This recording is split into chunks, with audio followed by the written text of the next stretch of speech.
But after several tense moments, he managed to force his way through. Inside, the space opened up. The claustrophobic keyhole gave way to a wider tunnel, carved cleanly by miners' tools decades earlier. The walls still bore the marks of drills and picks, faint reminders of the men who once worked in the dark. The passage was big enough for them to walk with only a slight crouch.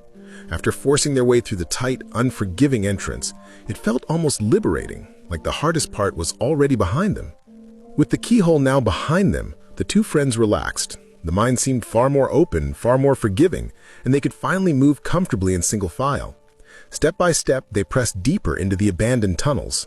For nearly 150 feet, they made steady progress, winding through the twists and turns left behind by miners decades earlier. The air was stale and heavy, but their adrenaline kept them moving.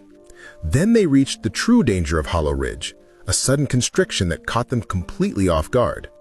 The passage ahead pinched down abruptly into a strange hexagonal shape. This wasn't the kind of slow, natural narrowing you'd expect in a limestone cave. It was sharp, geometric, and unnatural. The tunnel walls forming 6 hard angles that cut into the space like the edges of a coffin.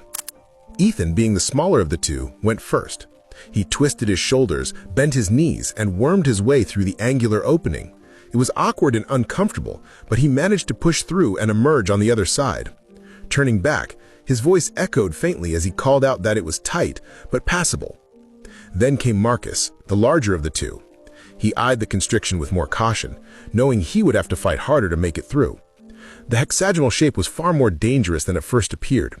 Marcus eased his way in carefully, twisting his body, compressing his chest, and shifting inch by inch to keep from scraping against the jagged stone edges.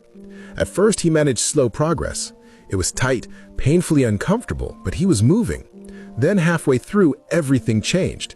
His chest, the broadest part of his torso, jammed against the stone. The angular walls pressed in from multiple directions at once, locking him in place. The harder he pushed forward, the tighter it seemed to grip him. And when he tried to back out, the sharp corners dug into his ribs and snagged on his clothing, trapping him even more securely. In an instant, the hexagonal passage turned into a stone vise, clamping down and refusing to let go. He was stuck, completely